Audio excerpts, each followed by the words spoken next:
No doubt Pandit Jawaharlal Nehru was one of the greatest prime minister of India, जिसने Indian technology की नींव IIT को establish किया था। इसी के साथ AIIMS, 5 year plan, mixed economy, agriculture को सुपीरियर बनाना, मैनेजिंग इंडियाज फॉरेन रिलेशन और भी ऐसे बहुत सारे अचीवमेंट है जिसे अचीव करने में पंडित जवाहरलाल नेहरू ने बीइंग अ प्राइम मिनिस्टर एक इम्पोर्टेंट रोल प्ले किया था। वहीं दूसरी तरफ हमें आउटलुक इंडिया की आर्टिकल में कुछ ऐसे हेडिंग भी देखने को मिलते हैं। Nehru was worst disaster to ever hit India. And इसी के साथ बहुत सारे पॉलिटिकल एनालिस्ट ऐसा मानते हैं कि अगर नेहरू इंडिया के प्राइम मिनिस्टर नहीं बनते तो शायद इंडिया अभी के मुकाबले कई गुना ज्यादा ताकतवर होता। तो चलिए इसी टॉपिक को आज के इस वीडियो का हेडिंग बनाते हैं और समझते हैं प्राइम मिनिस्टर नेहरू द्वारा किए गए सबसे बड़े मिस्टेक के बारे में, जिसकी सजा आज तक इंडिया भुगत रहा है।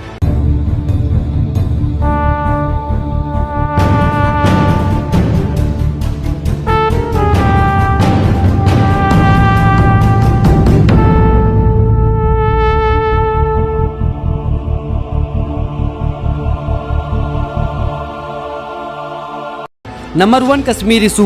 जब भी हम जवाहरलाल नेहरू के द्वारा किए गए गलतियों की बात करते हैं तो सबसे पहला नाम हमारी जुबान पर कश्मीर आता है। दरअसल बात ऐसी है कि 1947 की फ्रीडम के बाद कश्मीर के राजा हरि सिंह ने कश्मीर को एक सेपरेट टेरिटरी बनाने का प्लान बनाया, जिसका मतलब ये था कि कश्मीर ना ही इंडिया का पार्ट होगा और ना ही पाकिस्तान का। बट 1947 के अक्टूबर मंथ में पाकिस्तान ने अपना असली रंग दिखा दिया और अचानक से कश्मीर पर हमला कर दिया। अब ऐसे में राजा हरि सिंह के पास इतनी बड़ी फौज नहीं थी कि वो अकेले पाकिस्तान से लड़ सके, जिसकी वजह से राजा हरि सिंह ने भारत के होम मिनिस्टर सरदार वल्लभ भाई पटेल से हेल्प मांगी। अब सरदार वल्लभ भाई पटेल जी कश्मीर की हेल्प करने के लिए एग्री तो हो गए, लेकिन उन्होंने ये शर्त रखी कि जब तक कश्मीर भारत के साथ मर्ज नहीं होगा तब तक भारत राजा हरि सिंह की कोई भी हेल्प नहीं करेगा। अब मौजूदा स्थिति को देखते हुए राजा हरि सिंह ने इंस्ट्रूमेंट ऑफ एक्सेशन पर साइन किया, जिसका मतलब ये था कि अब ऑफिशियली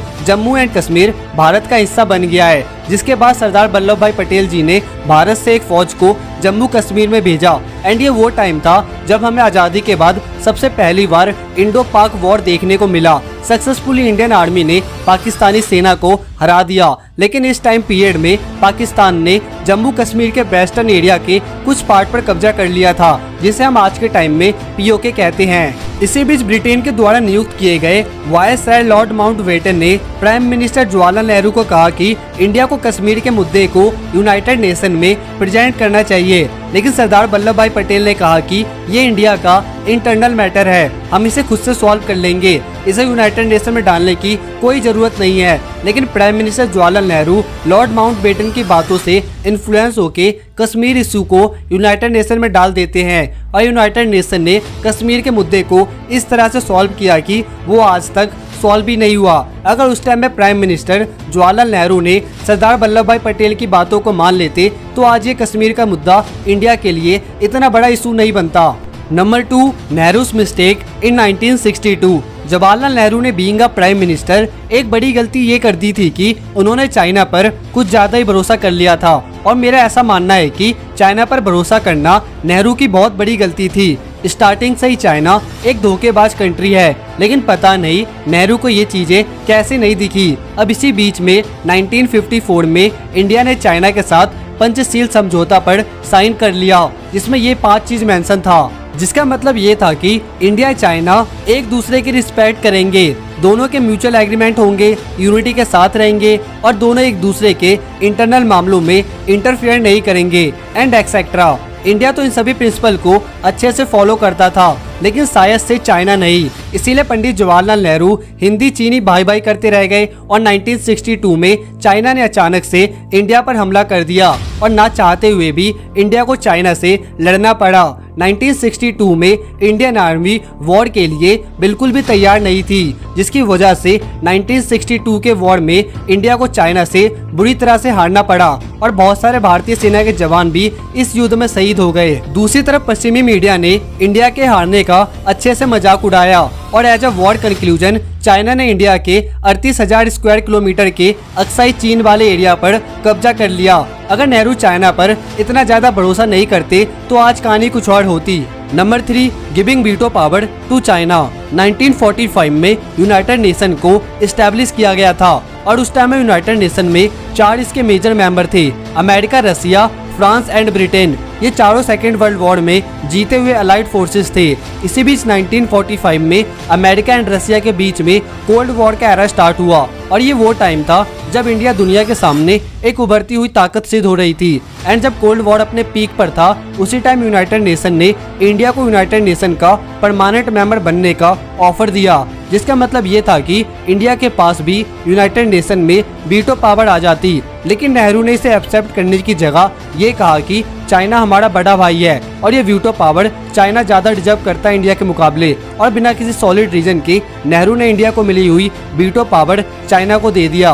और ये वही वीटो पावर है जिसका यूज करके आज चाइना इंडिया के अगेंस्ट में वोट करता है। अब आज के टाइम में इंडिया यूनाइटेड नेशन में बहुत सारे मुद्दे को उठाता है, जैसे पाकिस्तान को एक आतंकवादी देश घोषित करना, लेकिन इसमें चाइना वीटो करके इसके अगेंस्ट में वोट करता है। अगर प्राइम मिनिस्टर जवाहरलाल नेहरू ने उस टाइम में ये वीटो पावर चाइना को नहीं देते तो आज इंडिया भी यूनाइटेड नेशन का परमानेंट मेंबर होता। Number 4, economic crisis. Prime minister Jawaharlal Nehru की आइडियोलॉजी शुरू से ही सोशलिज्म की तरफ थी, जिसकी वजह से नेहरू प्राइवेटाइजेशन का बिल्कुल भी सपोर्ट नहीं करते थे। And Nehru was highly influenced by Russia socialism party and socialism party की आइडियोलॉजी के बारे में मैंने आपको बंगाल के डाउनफॉल वाले वीडियो में बताया था। इस वीडियो को देखने के बाद आप उस वीडियो को भी जरूर देखिएगा, नीचे डिस्क्रिप्शन में आपको उसका लिंक मिल जाएगा।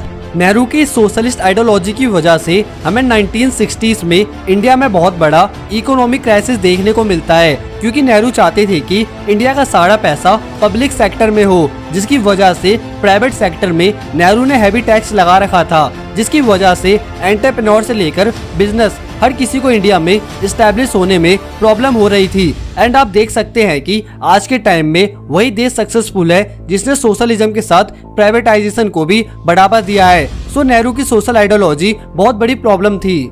Number 5, Nehru decline to merge Nepal in India. दोस्तों 1952 में नेपाल के राजा त्रिभुवन ने नेहरू को प्रपोजल भेजा था नेपाल को इंडिया में मर्ज करने के लिए, and that was really good opportunity for India. But Nehru ने ये कहते हुए इसे डिक्लाइन कर दिया कि नेपाल के इंडिया में मर्ज होने से फायदे का तो पता नहीं, लेकिन इंडिया को नुकसान जरूर होगा। एंड इंडिया के पास एक्सपेंडेशन का एक सुनहरा मौका था जो हमारे हाथ से निकल गया। अगर आज के टाइम में नेपाल इंडिया में होता तो नेपाल के जियोपॉलिटिक्स से लेके इकोनॉमी हर मामले में इंडिया को बहुत फायदा होता।